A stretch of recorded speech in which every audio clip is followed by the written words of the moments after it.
Aumenta la preocupación de distintos gobiernos de Latinoamérica por la crisis de seguridad que golpea a Ecuador. Vamos a conversar sobre este y otros temas. Estamos en contacto con Steven Dudley, codirector y cofundador de Inside Crime e integrante del Centro de Estudios Latinos y Latinoamericanos de la American University. Steven, ¿cómo estás? Muchas gracias por la conexión. Muy bien, muchas gracias, José Miguel. Steven, lo primero que quiero preguntarte en términos generales, ¿cuál es la lectura, cuál es el análisis que haces de los últimos hechos? Y a tu juicio, ¿qué escenarios se abren luego de lo que hemos conocido en Ecuador? Son dos preguntas súper buenas.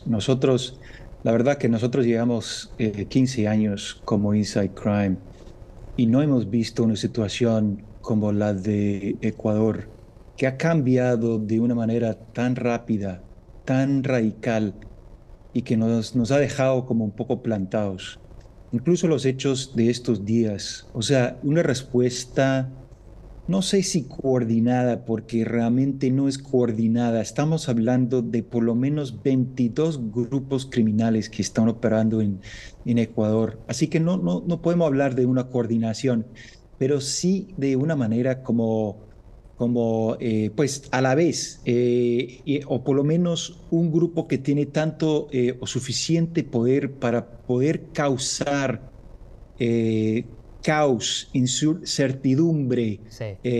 y tener unos hechos violentos muy sorprendentes. Entonces, estamos todos un poco sorprendidos, pero realmente es una situación muy crítica en Ecuador. Steven, y a propósito de lo que tú me señalabas y me respondías recién, ¿han podido estudiar qué hechos o qué hecho en particular significa el origen de una crisis de estas características? Con nuestro entrevistado anterior, un chileno radicado en Ecuador, nos decía, hace algunos Ujú. años atrás vivíamos en tranquilidad, sabíamos que habían autoridades corruptas, por ejemplo, que había corrupción, Ujú. pero la violencia no era tal. ¿Qué hecho o qué hechos tú identificas como el origen de esta crisis de violencia desatada que hemos estado informando en Ecuador ya hace bastante tiempo? Lo del día de ayer es una contingencia, pero la crisis de violencia viene hace Eh, bastante tiempo. Pues muchos factores, por supuesto. Yo pondría énfasis en dos. Uno que es a nivel interno. No han podido controlar sus cárceles. Las cárceles son áreas de operación de crimen organizado. Eso nosotros sabemos por estudiar crimen organizado en América Latina y Ujú. en todas las Américas hemos visto eso, ¿no? Entonces, un centro de operaciones, si no controlas bien lo que pasa en las cárceles, esto puede ser como lugares de gestión de grupos criminales muy sofisticados. Eso es lo que ha pasado. A la vez hemos visto un incremento en la producción y la venta y consumo de cocaína. Eh, Producción en un lugar, en el lugar, en el vecino, que es Colombia, por supuesto.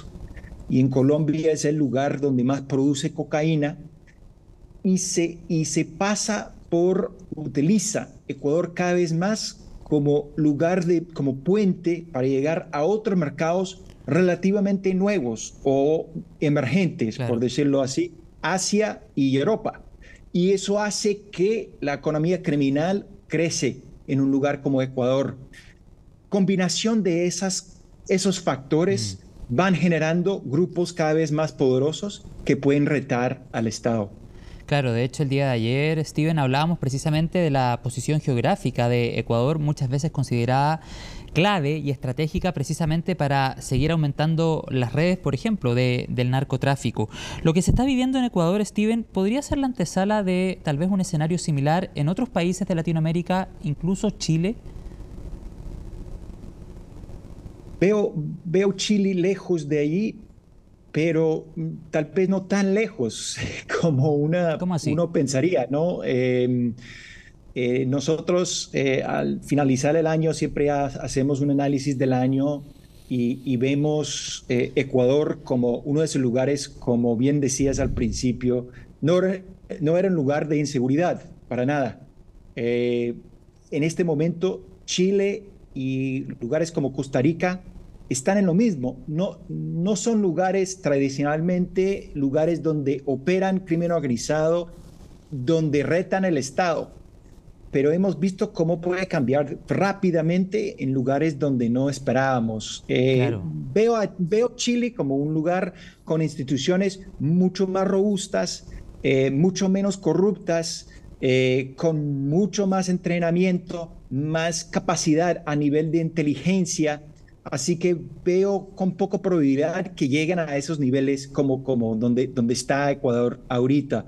Pero eso no quiere decir que no haya peligro. Ese es el punto clave, Steven, cuando el narcotráfico, el crimen organizado se enfrenta de igual a igual al Estado. Ese podríamos decir es un punto de inflexión, por ejemplo, en Ecuador y que diferencia lo que se vive allí de otros países de Latinoamérica. Definitivamente, ese es el punto de inflexión, Claro. exactamente como lo dices. La idea de que el crimen organizado siente la capacidad y el poder para poder enfrentar el Estado frente a frente. Obviamente no es exactamente frente a frente, siempre va a ser una guerra asimétrica, pero de todas maneras ellos están retando el Estado de su manera y lo que hace es irrumpe, ¿no? Lo que es la legitimidad del mismo Estado, y eso es lo que está enfrentando Ecuador. Steven, te quiero hacer una pregunta que es más de análisis, lo podemos ir conversando, pero ¿cómo atacar, cómo combatir desde el Estado el crimen organizado y derechamente el narco sin cruzar los límites de los derechos humanos y sin transgredir la democracia?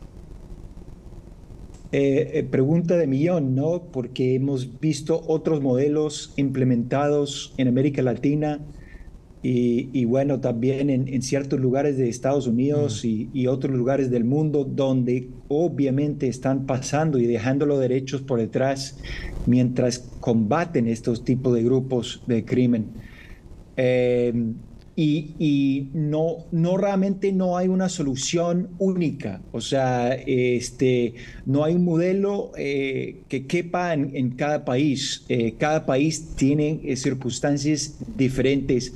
En Ecuador lo que hay que hacer, creo yo, ¿no? En un principio es ir mirando muy de cerca qué está pasando en las cárceles, porque las cárceles es donde emergen Claro. todos estos grupos y donde tienen sus epicentros de poder. Entonces, si vamos a comenzar en un lugar, creo que eso sería un buen lugar donde comenzar. Obviamente, tienen que hacer las otras cosas que hay que hacer en cualquier país, que es expandir las oportunidades de empleo, de trabajo, obviamente, digamos, de programas sociales, educativas, todas esas cosas, por supuesto, y expandir la capacidad de las fuerzas de seguridad, por supuesto.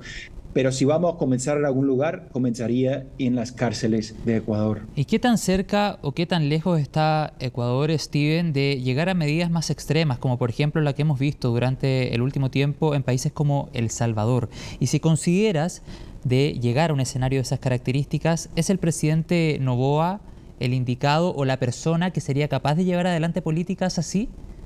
¿O No, necesariamente se utilizaría otro no, líder? Se ha hablado bastante de eso en las últimas horas. no, yo no sería la persona para evaluar Noboa precisamente. Lo que pasa con el presidente Noboa es que tiene 18 meses, tiene un periodo Claro, corto para ejercer su poder pero ahora con posibilidad y de básicamente reelegirse. tendría que entrar en campaña. O sea, no sé qué va a hacer en ese tiempo que le queda, pero obviamente hay un gran peligro que eh, haya como un intento de implementar un sistema que han hecho, que es básicamente un estado de emergencia permanente de Mm. lo que han hecho en El Salvador.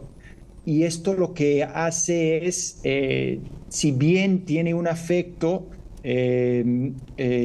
por decirlo positivo, en cuanto a controlar las pandillas en ese país, también aplastan los derechos eh, de todos los ciudadanos ahí y terminar con más de 1% de la población encarcelado. No creo que sea digamos, un deseo de ningún país.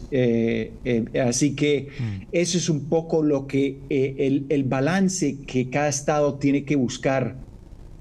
Claro que sí. Steven, otra pregunta respecto a la penetración del narco y del crimen organizado en diferentes esferas de la sociedad. A través de los estudios que ustedes realizan, ¿han podido identificar los modus operandi o ciertas estrategias que utilizan para llegar cada vez a más esferas de la sociedad? ¿Será que tiene que ver, por ejemplo, con un Estado derechamente débil y que no es capaz de satisfacer, por ejemplo, las necesidades más básicas de la ciudadanía y que finalmente es el narco el que viene a satisfacer esas necesidades, como una manera también de ir cooptando más y más, comillas, soldados que están al servicio de los narcotraficantes? Bueno, yo creo que eso obviamente tiene que ver, digamos, en la manera que el Estado no es capaz o el Estado también entrega los poderes y, y los servicios a manos de entidades privadas. El mundo es netamente neoliberal, o sea, vivimos en unas economías neoliberales, lo cual para mí quiere decir que hemos privatizado muchísimos de los servicios que antes se ocupaba el Estado, por el bien y por el mal, obviamente. Pero entonces, obviamente, digamos, ¿quiénes son esas entidades privadas que se están ocupando de esos servicios hoy en día?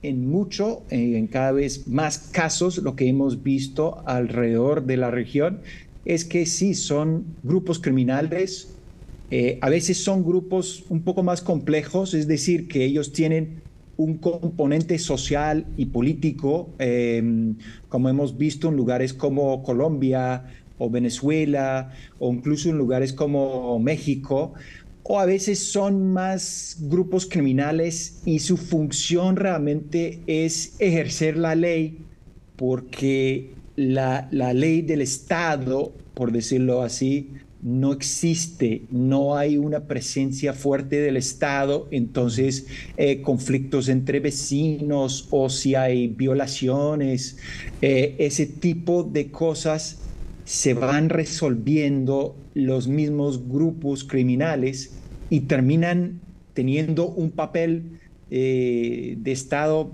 pero de facto. Y eso es muy complejo, porque una vez instalado ese tipo de modelo es muy difícil arrancarlo y reemplazarlo con un Estado que tenga una legitimidad necesaria para poder ejercer el mismo Estado de Derecho que tenía un grupo criminal o cuasi criminal.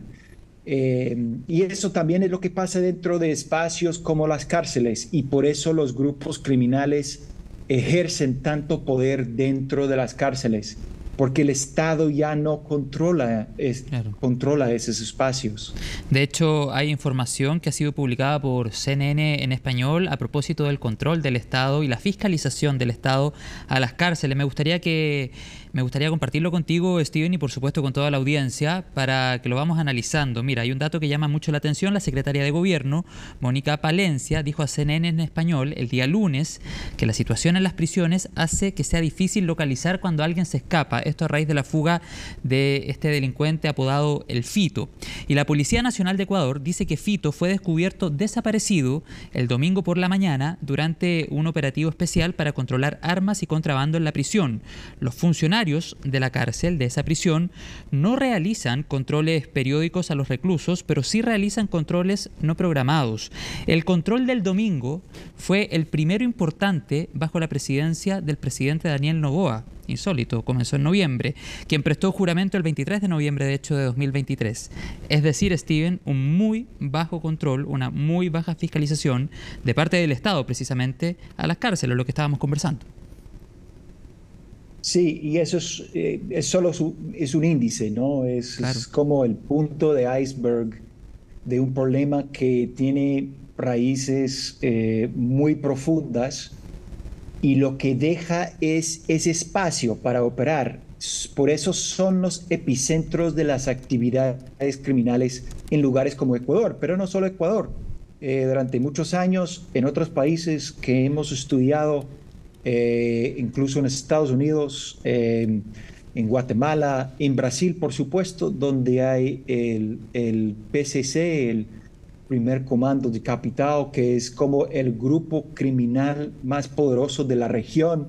Nace en las cárceles, opera desde las cárceles, tiene hasta 30,000 miembros, la mayoría de ellos dentro de las cárceles. Así que es un fenómeno regional. Y entonces eso es lo que hemos visto en estos años en Ecuador y da susto, realmente da Por susto el supuesto. poder que pueden tener. Por supuesto, y tú has dado también ahí una recomendación en base a todos los estudios que han realizado en las instituciones en las que tú te desempeñas, por ejemplo, en lo relacionado a las cárceles y que sirva también como punto de análisis para otros países de la región de Latinoamérica, incluso un país como el nuestro que ha tenido durante los últimos años un aumento considerable del crimen organizado en diferentes territorios, dentro de ellos nuestra capital, Santiago. Steven, ¿han identificado también la pandemia como un periodo en el que el narco tal vez de manera silenciosa penetró mucho más cuando los estados estaban preocupados, por ejemplo, de atender una emergencia sanitaria de grandes proporciones? Pues durante la pandemia sí identificamos que ellos tuvieron como una gerencia mayor porque obviamente el Estado estaba más limitado en su presencia eh, en ciertas áreas. eh, y también que el crimen organizado buscó y encontró nuevas maneras de conseguir ciertos productos o infraestructura que necesitan para poder operar, eh, eh, insumos para hacer drogas Mm. o armas, ese tipo de cosas. Es difícil todavía, digamos, cuantificar o evaluar muy bien qué efecto tuvo exactamente la pandemia de hecho. Obviamente tuvo un impacto, incluso pues la región que más fue golpeada a nivel de muertos y luego también los efectos sociales y económicos fue América Latina. Así que eh, esperamos que realmente la expansión de esos mismos grupos podría haber sido relacionado con la pandemia y cómo afectó la región, pero cuantificarlo no hemos visto ni en el mundo académico ni en el mundo de think Entiendo. tanks un análisis o una cuantificación de ese tipo de expansión. Steven, cierro con la siguiente pregunta que también da para análisis y me imagino también va a generar conversación en las casas de las personas que hoy nos están viendo. ¿Ecuador está hoy en ruta a una anarquía? ¿Está más cerca de llegar a una anarquía? Anarquía es una palabra muy fuerte, no me gusta exactamente anarquía. Es una situación caótica, pero Ecuador no es un estado colapsado todavía, es un estado que está enfrentando un reto que no ha visto en estos años y tal vez en toda su historia. Pero Ecuador todavía es un estado que funciona muy bien, que tiene instituciones, eh, tiene un reto tremendo por delante, Mm. pero para nada es colapsado y veo una situación en estos días caótica, pero no insuperable de ninguna manera por parte del Estado. El Estado todavía es muy fuerte allá. Bueno, y por supuesto esperamos que así sea, que se supere, también por supuesto en pro de todos los ciudadanos y ciudadanas que están en Ecuador y que han vivido durante las últimas horas bastante incertidumbre a propósito de la violencia que hemos estado informando. Te agradezco, Steven, la conversación y por supuesto la invitación queda abierta a que sigamos conectados para seguir analizando lo que se vive en Ecuador y en otros territorios de nuestra región. Muchas gracias. Por nada, José Miguel. Que estés bien. Buena tarde.